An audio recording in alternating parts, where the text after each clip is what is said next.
अब नौजवानों और मेरी बहनों, एक समझे, हमारा मुकाबला सिर्फ इन लोटों से नहीं, हमारा मुकाबला इंतजामिया और इलेक्शन कमीशन के साथ भी है। ये मिलके, क्योंकि ये न्यूट्रल अंपायर से हमें नहीं हरा सकते, ये सिर्फ अंपायरों को साथ मिला के हमें शिकस्त देने की कोशिश करेंगे। और मैं आप सबको नौजवानों, ये अब्दुल कादिर, जरा सुने, अब्दुल कादिर मेरे साथ था जब हमने इन 1988 में हिंदुस्तान का दौरा किया। वो वाहिद दौरा था जिधर मैंने पाकिस्तान टीम की कप्तानी की। हिंदुस्तान के अपने अंपायर थे। उससे पहले और उसके बाद ना कभी हम हिंदुस्तान में उनके अंपायरों से जीते और ना कभी वो पाकिस्तान में हमारे अंपायरों से जीत सके। वो वाहिद था, वो वाहिद दौरा था जिधर मैं अपनी टीम को लेके गया हिंदुस्तान, और हिंदुस्तान के अंपायरों के होते हुए हम उनको फेंटा लगा के आए। तो अब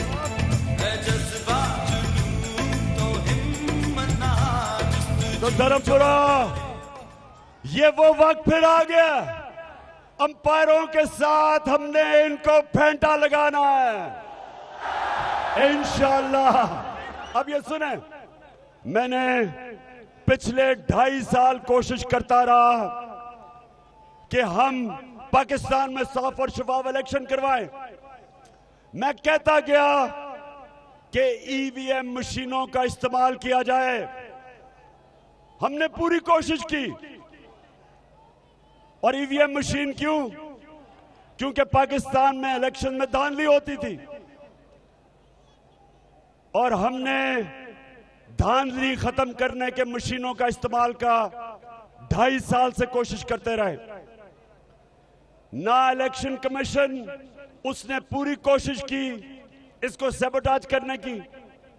ये जो चोरों की ऑपोजिशन है, ये जो इस मुल्क में 30 साल से डाके मार रहे हैं, इन्होंने सब मिल गए, इन्होंने सैबोटाज किया ईवीएम मशीन।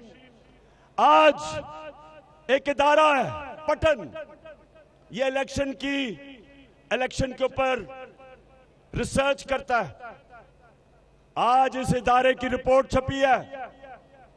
ये जरा गौर से सुने रिपोर्ट क्या कहती है। 163 तरीके हैं इलेक्शन में धांधली करने के। इस रिपोर्ट के मुताबिक 163 तरीके इलेक्शन में धांधली करने के हैं इस रिपोर्ट के मुताबिक।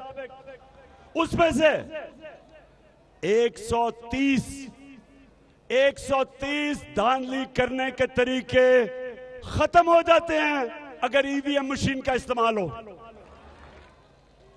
ये आज रिपोर्ट आई है। हिंदुस्तान में भी ईवीएम की मशीन इस्तेमाल होती है, ईरान में भी ईवीएम की मशीन इस्तेमाल होती है, लेकिन पाकिस्तान में इन चोरों ने इलेक्शन कमीशन के साथ मिलके और पीछे जो लोग बैठे हुए हैं जो इलेक्शन को कंट्रोल करना चाहते हैं, इन्होंने ईवीएम मशीन नहीं आने दी।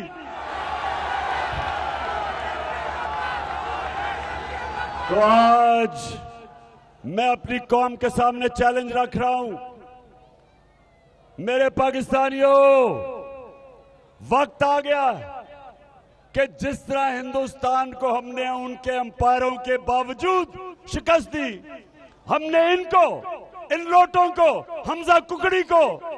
तो मैं नौजवानों सुनो गौर से, और मेरी बहनों आप भी सुन लो। मैं क्या चाहता हूं, जब मैं क्रिकेट का कप्तान था और ग्राउंड में जाता था तो अपनी टीम से सिर्फ एक चीज कहता था, सिर्फ एक चीज, मैच से पहले मैं सिर्फ एक चीज कहता था, जो आज मैं आप सब जो मेरी टीम है आपको कह रहा हूं। मैं उनको कहता था कि मैं सिर्फ तुम्हारे से एक चीज चाहता हूं। मैं ये चाहता हूं कि आपने ग्राउंड पे अपनी कोशिश पूरी करनी है। आपने आखिरी गेंद तक मुकाबला करना है, हार नहीं माननी। और उसके बाद अल्लाह से दुआ करनी है कि अल्लाह हमें कामयाबी दे, क्योंकि कामयाबी तो अल्लाह देता है। तो आप सबको मैं आज ये कह रहा हूं, घर घर जाना है आपने, एक एक दरवाजे पे जाना है। आपने एक एक दरवाजे पे एक ही चीज कहनी है कि ये आपके बच्चों के, इस मुल्क के मुस्तकबिल की हकीकी आजादी की जंग है। ये पॉलिटिक्स नहीं, ये जहाद है। मुल्क की आजादी के लिए जदोजहद करना जहाद है। ये जो वक्त है, नौजवानों याद रखो, हमारा मुल्क बदल रहा है। कोई ताकत जो इस मुल्क में तब्दीली आ रही है, कोई ताकत नहीं रोक सकती।